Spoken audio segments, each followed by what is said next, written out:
सोने से भरा घड़ा। पहले के जमाने में लोग अपने सोने चांदी को जमीन में हांडियों में भर के गाड़ देते थे। उसे घड़ा भी कहते हैं, गांव में उसे हंडे कहते हैं। लोग मर जाते थे और उनके पैसे जमीन में ही गड़े रह जाते थे। ऐसे ही लोगों से जुड़ी हुई एक कहानी में आज आप लोगों को बताऊं। एक छोटा सा गांव था। वहां पर बहुत ही पिछड़े और मेहनती लोग रहते थे। लोग बहुत मेहनत करते थे। उसी गांव में एक कुम्हार परिवार था। उस परिवार में कुल 30 लोग रहा करते थे।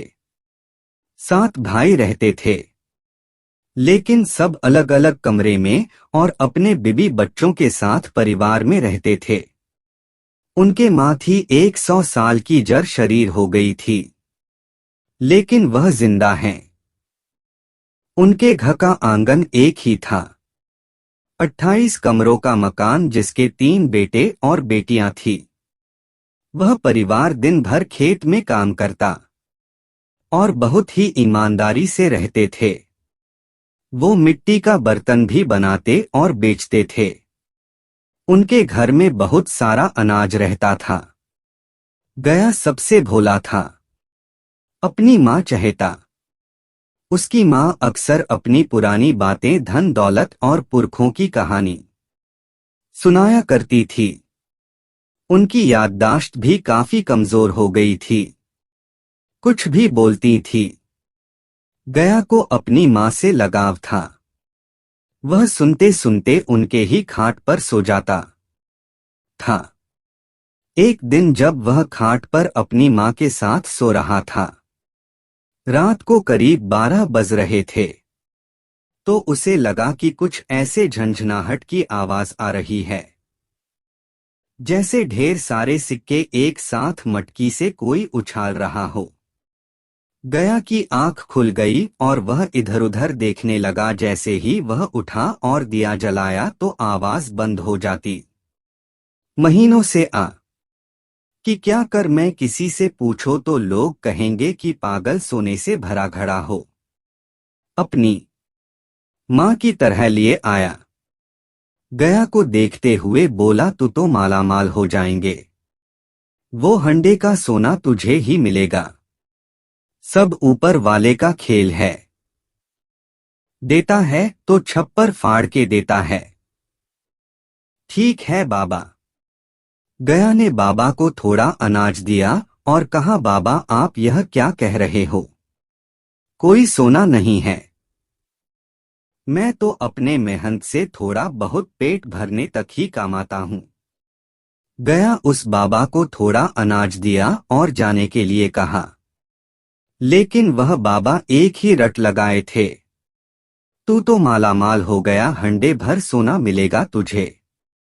गया उस बाबा के पीछे पीछे जाता है और पूछता है, बाबा आपको कैसे पता? बाबा ने कहा, मुझे सब पता है। गया ने बाबा से कहा, बाबा यह सोना मुझे कैसे मिलेगा? बाबा ने अपनी आंखें बंद के बड़बड़ाने लगे और गया से कहा कि मैं बा क्या रात में आवाज आता बाबा और इस घर के पूर्वजों की और बड़े लोगों का आदर करता सोने से भरा घड़ा। पैसे ने तुझे ही अधिकार दिया है खुद को पाने, लेकिन उसके लिए तुझे बहुत बड़ी कीमत चुकानी पड़ेगी। गया बोला कि नहीं नहीं, मेरे घर में सोना नहीं है। हम लोग तो बहुत ही गरीब हैं।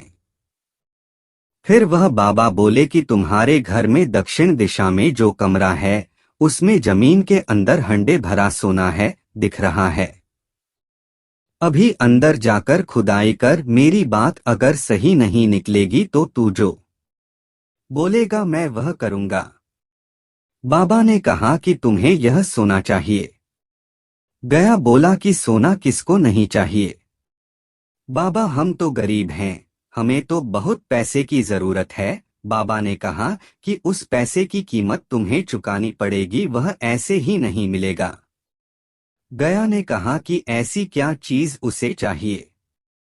जो भी चाहिए मैं उसे दे दूंगा। फिर वह बाबा बोले, मुझे अपनेर के अंदर ले चल, दक्षिण दिशा में जो कमरा है गया को भरोसा होने लगा, यह बाबा तो कभी भी मेरे घर नहीं, दिशा के ही कमरे। बाबा जात है जो दाढ़ी छिड़काव करते हैं और फिर उसके बाद कहते हैं कि यहाँ बहुत सोना है, तेरे ही पुरखों का जिन्होंने जमीन में गाड़ दिया, वहां जाओगे करोड़पति हो जाओगे। बड़ी बड़ी बातें करने लगे बाबा और फिर वहां से चले जाते हैं। फिर गया रात में सोता है, फिर वह पैसे की खनखन आहट की आवाज आती है और वह आवाज सिर्फ उसी गया को ही सुनाई देती थी और किसी को नहीं। इस आवाज से बहुत परेशान हो गया था, वह घर के बाहर जाकर सो गया, फिर भी उसे वह आवाज आती थी। एक बाबा को बुलाता है जो कि पूजा पाठ करते थे, भूत प्रेत देखते थे, ऐसी चीजों में वह बहुत ज्ञानी थे। फिर रात को पूजा शुरू हुई और उस बाबा ने भी यही बताया कि तुम्हारे घर में पहंडे से भरा हुआ सोना है जो तुम्हें मिल सकता है, तुम बहुत अमीर हो जाओगे, लेकिन तुम्हें उसकी बड़ी कीमत चुकानी पड़ेगी।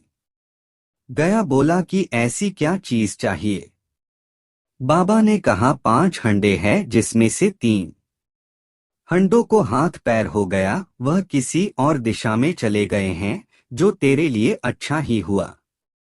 अगर वह पैसा रहता तो पूरे खानदान को खा जाता। गया ने हाथ जोड़ते हुए बाबा से प्रार्थना की, वाह कृपया करके मुझे बताइए, बाबा होने का तुम्हारी एक दूसरा हड़ा गुन ही गया डर गया और बोला बोला नहीं नहीं, मुझे अपनी संतान सोने से भरा घड़ा है, मुझे कोई पैसा नहीं चाहिए बाबा, मुझे कोई पैसा नहीं, ये पैसा तुम्हारा पीछा नहीं छोड़ेगा, तुम जहां जहां भी जाओगे यह तुम्हारे साथ ही जाएगा। गया जोर जोर से बाबा के आगे हाथ जोड़कर चिल्लाने लगा, नहीं नहीं, मुझे यह पैसा नहीं चाहिए बाबा, मेरे 3 बेटे हैं, 2 बेटियां हैं, उनसे बड़ा धन कोई नहीं है मेरे लिए। भगवान उनको लंबी उम्र दें, ऐसे हंडे भरा सोना मुझे नहीं चाहिए। फिर वह बाबा बोले कि तुझे इसकी बहुत बड़ी कीमत चुकानी पड़ेगी।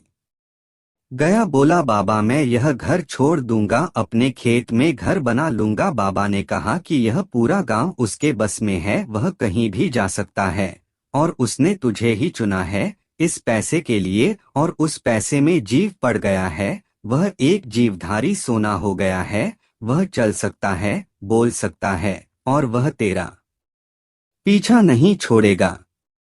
बाबा वहां से चले जाते हैं। गया ने एक बहुत ही बड़ा निर्णय लिया कि मैं वह गांव छोड़कर हमेशा के लिए एक अजनबी जगह चल जाऊंगा, जहां मुझे कोई नहीं जानेगा और ना ही यह पैसा मेरा पीछा करेगा। बिना किसी को बताए आटे और बेटियों के साथ घर से निकलने सफल कर, लेकिन उसने अपना सामान उठाया और निकल गया और जाते जाते किसी गांव में रोज रात को रुकता, कुछ मिल जाता खाने के लिए। फिर वह एक गांव में पहुंचा, जहां गांव में सटे हुए कुछ ऐसे जंगल जैसा था, वहां पर बहुत सारे बांस के पेड़ लगे हुए थे। जंगल ही समझ लो, वहां पर कोई नहीं रहता था। गंगा किनारे बसा हुआ वह गांव और गांव से सटा हुआ जंगल जैसा, वहां पर उसने रुकने का और घर बनाने का सोचा, लेकिन यह इतना आसान नहीं था। घर तो कैसे भी गंगा के किनारे से मिट्टी लाकर पानी लेकर बना लेगा, लेकिन खाने के लिए एक अनजान जगह कौन देगा, कितने दिन देगा? 5 बच्चे और 2 हम, इतने इतने लोगों को तो जल्दी कोई अपने घर में रखेगा भी नहीं। किसान बैठकर रो रहा था। कुछ दिन ऐसे ही सत्तू का घोल बनाकर जो घर से लेकर आया था वह खा लिया और फिर वह धीरे धीरे गंगा किनारे से मिट्टी लाकर घर तैयार करने लगा और फिर इधर उधर काम करके बड़े पैसे मिल जाते थे, उससे उसका गुजारा हो रहा था। ऐसे करते करते गया का एक अच्छा घर बन गया। गया बहुत मेहनती था, उस बच्चे भी उसकी मदद करते थे, लेकिन उसने न किसी की मान ही बताया, ऐसा लगता था कि उसके सर पर कोई बोझ है। वह बहुत फूट फूट कर रोने लगता था। उसे सब काम पर बुलाते थे और उसे अनाज भी देते थे। अनाज पैसा जो भी रहता था दे देते थे।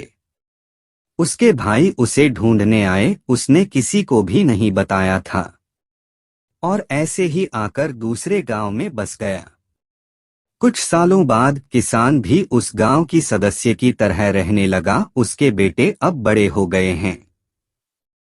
उसको 1-2 बीघा खेत भी है जो कि उसके मेहनत से ही उसे मिला है और उसने बहुत सारे आम के पेड़ भी लगा दिए हैं। एक जंगल में जाकर उसने इतनी कड़ी मेहनत की कि वहां पर अपना घर बना लिया और वहां पर जो जमीन ये थी वह किसी की भी नहीं थी।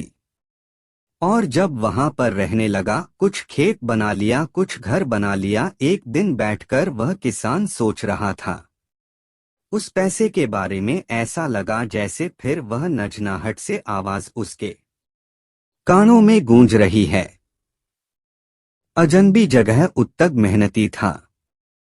तभी तो पैसे की लालच में न आकर वह आज एक हंसी खुशी परिवार तरह रहने लगे। लेकिन गया कि आज भी अपनी माँ की याद आती है। वो सोच रहा है।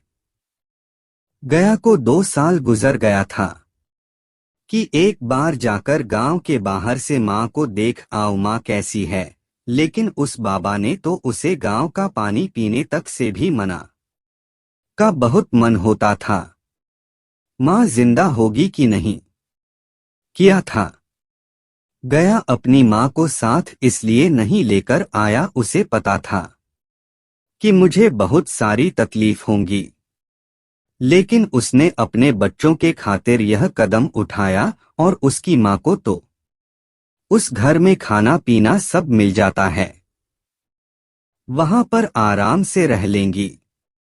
मैं अपने साथ जाऊंगा, यह माँ के लिए ठीक नहीं होगा। एक दिन गया अपने बीवी बच्चों को बिना बताए अपने गांव जाता है। गांव की लोगों से पूछता है।